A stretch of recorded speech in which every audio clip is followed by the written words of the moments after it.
Selamat pagi teman-teman. Kita jumpa lagi ya di mata kuliah Sejarah dan Aliran Psikologi di pertemuan yang ke-11 dengan paradigma yang berikutnya, yaitu paradigma behaviorisme.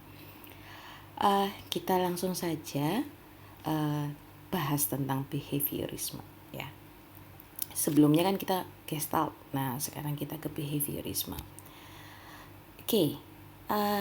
Intinya sebenarnya paradigma behaviorisme itu adalah paradigma yang mempelajari tingkah laku yang secara nyata, yang terbuka dan dapat diukur secara objektif, dan tidak perlu menggunakan metode introspeksi seperti yang lalu-lalu, yang paradigma yang fungsionalisme, strukturalisme, ya kan? Tidak perlu menggunakan itu lagi.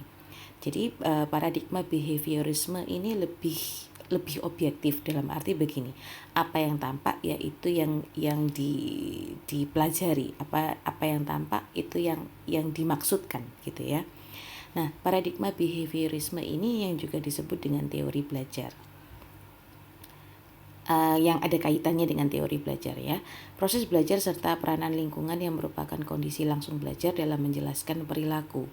Jadi ketika kita ingin mempelajari atau menganalisa kenapa sih orang kok bisa lancar presentasi misalnya begitu. Nah, itu kita bisa analisa menggunakan paradigma behaviorisme, yaitu ada proses belajar dalam diri seseorang. Dalam arti begini, ketika tadi pakai contoh yang bisa presentasi, berarti si orang tersebut tidak akan bisa tiba-tiba setelah lahir gitu ya bisa presentasi. Tidak, ada proses belajarnya, ada proses dia berlatih untuk bisa presentasi seperti itu. Di paradigma behaviorisme ini menekankan juga peranan lingkungan ya. Peranan lingkungan cukup besar dalam paradigma ini. Semua bentuk tingkah laku manusia itu adalah hasil belajar yang bersifat mekanistik lewat proses penguatan.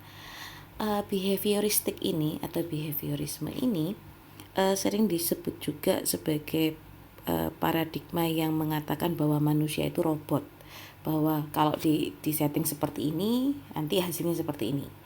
Jadi di setting itu maksudnya kalau lingkungannya seperti ini nanti hasilnya akan seperti ini. Jadi ada proses penguatan. Proses penguatan ini seperti proses yang proses dalam individu tersebut yang memberikan peneguhan bahwa perilaku itu bisa dilakukan lagi. Nanti di contoh-contoh ya, di contoh-contoh berikutnya akan lebih paham.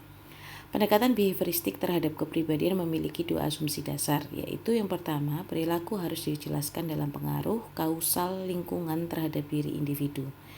Jadi ada perilaku itu adalah sebab dari ya, kausal ya, sebab dari lingkungan. Kemudian yang kedua, pemahaman terhadap manusia harus dibangun berdasarkan riset ilmiah objektif, dikontrol dengan seksama dalam eksperimen laboratorium. Nah, yang disebut eksperimen laboratorium ini bukan eksperimen di laboratorium yang seperti kalian pikirkan, yang ada tabung cairan kimia dan sebagainya. Tidak. Eksperimen yang dimaksud adalah eksperimen menggunakan makhluk hidup atau manusia, tapi bukan menggunakan cairan-cairan begitu ya. Jadi dikondisikan seperti apa, manusia dikondisikan dengan sesuatu, kemudian dilihat reaksinya seperti apa. Itu yang dilakukan dalam pendekatan behavioristik. Oke, tokoh yang pertama adalah Ivan Pavlov. Dia tokoh yang cukup terkenal, sangat-sangat terkenal dengan kalau kalian sering dengar, semoga sering dengar di psikologi umum mestinya sudah dibahas tentang Ivan Pavlov, tentang eksperimennya yang cukup fenomenal, yaitu eksperimen tentang anjing. Oke, kita langsung aja ya. Nah, teori yang dikenal dari Pavlov ini adalah classical conditioning atau teori pembiasaan. Nah, pembelajaran merupakan rangkaian panjang dari respon-respon yang dibiasakan. Ini contohnya ya di poin kedua. individu belajar bahwa satu kejadian diikuti oleh kejadian lain. Misalnya, bayi melihat botol susu, asosiasinya adalah minum susu. Jadi melihat mengasosiasikan, ada proses asosiasi dan dia terbiasa bahwa botol susu itu sering diidentikan dengan minum. Botol susu itu hanya muncul ketika dia minum susu, sehingga dia belajar bahwa ketika melihat botol susu itu dia mengasosiasikannya minum susu. Jenis belajar yang melibatkan pembentukan asosiasi yaitu belajar bahwa kejadian-kejadian tertentu terjadi secara bersamaan. Nah, asosiasi antara dua stimulus tadi, yang pertama botol susu dan stimulus yang kedua adalah minum susu. Nah, ini yang memunculkan akhirnya perilaku tertentu. Nah, Pavlov ini melakukan eksperimen dengan menggunakan anjing dan melihat proses asosiasi. Jadi coba nanti kalian baca ini tahapannya, yang pasti ini. Nah, kita lihat dulu yang pertama ini. Ada makanan, kemudian respon dari anjing itu adalah ngiler gitu ya, berliur. Nah, kemudian si Pavlov mencoba membunyikan bel. Ini menggunakan bel ya, ibaratnya menggunakan bel. Tapi reaksi dari anjing itu adalah tidak ada apa-apa. Artinya tidak ada reaksi, ya. Kemudian Pavlov menggunakan proses pengkondisian atau pembiasaan. Jadi, setiap kali bel itu dibunyikan, keluarlah makanan. Dan karena ingat tadi di awal, responnya ketika lihat makanan adalah berliur. Nah, Pavlov mengkondisikan bahwa setiap kali bunyi bel, makanan keluar dan respon si anjing adalah berliur. Nah, ini dilakukan terus-menerus sehingga anjing sudah terbiasa bahwa ketika mendengar bunyi bel, makanan itu muncul. Nah, ketika sudah terbiasa, kita coba tanpa makanan muncul, hanya bel saja yang dibunyikan, respon dari si anjing apa. Nah, ternyata Pavlov menemukan bahwa ketika bel dibunyikan saja, tanpa ada kehadiran dari makanan, anjing pun berliur. Nah, ini yang disebut proses classical conditioning atau teori pembiasaan. Jadi dibiasakan. Sama halnya kalau kita ibaratnya kita dibiasakan untuk kalau bangun pagi alarm gitu ya, alarm bunyi. Nah, alarm bunyi itu kamu pasti langsung bangun gitu kan. Nah, sekarang alarm bunyi diasosiasikan dengan lain hal. Misalnya diasosiasikan dengan bau makanan. Nah, responnya bagaimana? Lama-kelamaan tanpa perlu alarm saja, bau makanan saja sudah bisa membangunkan kamu. Nah, itu contohnya. Itu contohnya. Atau biasanya begini.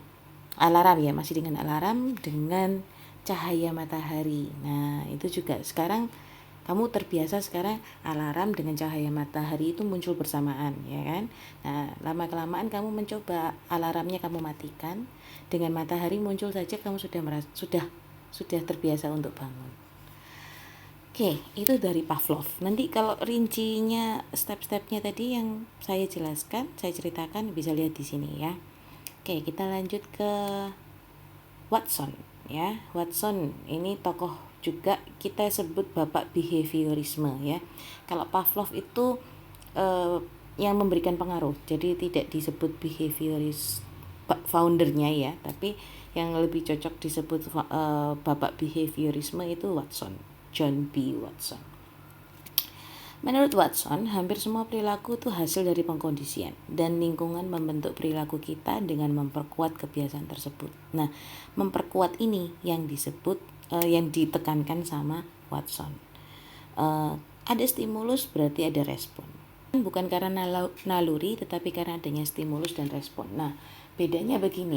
Kalau misalnya kamu memang lapar karena harus kamu makan karena lapar, atau kamu makan karena melihat ada stimulus. Ada toh kamu pernah merasakan bahwa ketika kamu makan hanya karena mengikuti teman. Nah, itu berarti makan yang karena stimulus. Ya. Coba dipahami tentang hal yang itu. Oke. Kemudian, Watson mengadakan eksperimen terhadap Albert, namanya Albert, seorang bayi yang berumur 11 bulan. Nah, Albert adalah seorang bayi yang gembira dan tidak takut, bahkan senang bermain-main dengan tikus putih berbulu halus. Nah, dalam eksperimennya, Watson ini memulai proses pembiasaannya dengan cara memukul sebatang besi dengan sebuah palu setiap kali Albert mendekati dan ingin memegang tikus putih itu. Akibatnya, ini ya, kalau ada bunyi bising gitu kan, bayi tidak begitu suka, menjadi takut kan. Mendengarkan bunyi sebatang besi yang dipukul itu menjadi takut karena kaget. Akibatnya tidak lama kemudian Albert menjadi takut terhadap tikus putih, juga kelinci putih, karena yang berwarna putih diidentifikasi atau diasosiasikan dengan tadi bunyi besi. Takutnya si bayi merasa adalah kalau dia pegang bunyi itu akan keluar lagi. Bahkan terhadap semua benda putih termasuk jaket dan topeng Sinterklas yang berjenggot putih. Nah, itu yang dimaksud sama Watson, pengkondisian yang semakin diperkuat gitu ya. Oke. Tokoh berikutnya adalah Skinner. Tokoh terakhir ya. Nah, Skinner ini memiliki teori yang kita sebut adalah operant conditioning. Jadi yang pertama ada classical conditioning, ya kan? Yang kedua Watson itu hanya pengkondisian, ya kan? Kemudian Skinner ada operant conditioning. Nah, operant conditioning ini pakai contoh langsung. Jika seorang anak bayi kecil mengatakan minta susu dan orang tuanya memberinya susu, maka operan dikuatkan. Artinya perilakunya akan dikuatkan. Kalau dia minta, ya pasti akan diberi. Itu operant conditioning. Menurut Skinner, perilaku verbal adalah perilaku yang dikendalikan oleh akibatnya. Bila akibatnya itu hadiah, perilaku itu akan terus dipertahankan. Namun, bila akibatnya adalah hukuman atau kurangnya adanya penguatan, perilaku itu akan diperlemah atau pelan-pelan akan disingkirkan. Contoh tadi pakai anak bayi tadi ya. Anak bayi tadi itu minta susu dan orang tuanya malah marah-marah. Maka, anak bayi itu tidak akan meminta lagi atau semakin berkurang memintanya, ya, karena itu menurut dia adalah hukuman dengan orang tua marah-marah. Tapi kan tadi yang contoh pertama adalah orang tuanya memberi susu, berarti itu adalah hadiah. Nah, maka si bayi akan terus meminta. Nah, ini kejadian ini yang sering terjadi dalam kehidupan sehari-hari. Kalau kalian sering lihat atau pernah mengalami adik sendiri ya, adik sendiri atau keponakan. Nah, yang menangis meraung-raung minta dibelikan sesuatu. Nah, itu karena ada proses operant conditioning. Kenapa kok bisa sampai meraung-raung? Karena itu kita sebut tantrum ya. Tantrum di istilah psikologi kita sebut itu tantrum. Merengek-rengek begitu. Nah, anak yang merengek-rengek seperti itu, dia ada proses belajar sebelumnya bahwa ketika dia menangis, dia akan mendapatkan apa yang dia minta, ya. Nah, karena ada proses belajar seperti itu dan itu terjadi sekali, 2 kali, itu akan semakin memperkuat perilaku dia menangis, sehingga dia belajar bahwa kalau aku menangis, aku pasti akan mendapatkan hadiah tersebut. Nah, itu yang dimaksud Skinner. Oke, kita coba contoh ini ya. Anak nangis minta es, terus tidak dibelikan ibu. Terus tetap menangis. Tapi si ibu tetap tidak memberikan. Nah, ini kan seperti kayak hukuman begitu ya. Nah, tangisnya akhirnya mereda karena dia juga istilahnya ya seperti kuat-kuatan gitu ya. Kalau tangis mereda, kemudian anak belajar meskipun dengan menangis ibuku tidak akan memberikan es. Nah, ini yang dimaksud Skinner. Melemah kan, perilaku menangisnya melemah. Nah, seandainya misalnya kalau misalnya tadi ketika menangis terus ibunya menuruti. Nah, kalau ibunya memberikan es lagi, maka perbuatan menangis itu akan dikuatkan. Jadi seperti ini. Nah, anak menangis minta dibelikan es. Ibu itu percaya, si ibu percaya bahwa kalau menggunakan dibelikan, anak akan berhenti menangis ya kan, supaya akhirnya dia dapat es karena biasanya malu atau ya sudahlah daripada nangis dikasih. Nah, tapi dari situ anak itu belajar.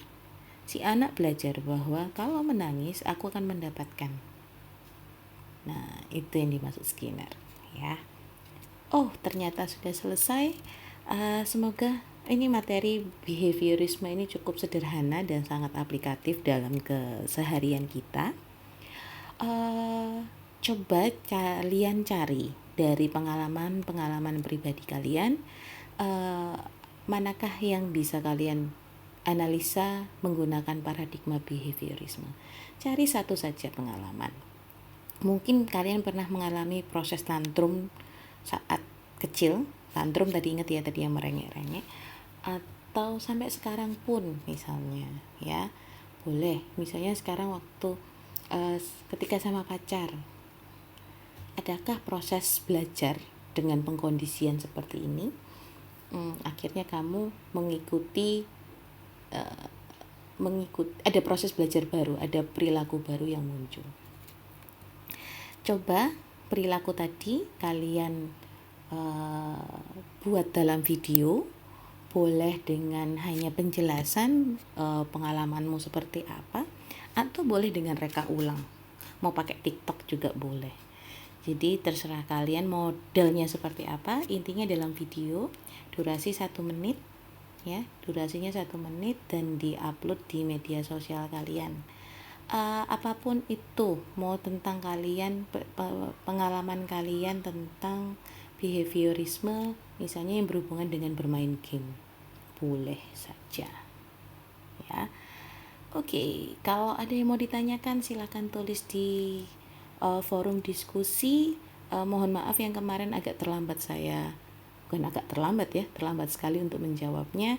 Jadi semoga hari ini kalian bisa memahami behaviorisme ini lebih mudah. Dan sekali lagi kalau ada pertanyaan tuliskan di forum diskusi. Oke, terima kasih. Sampai jumpa lagi.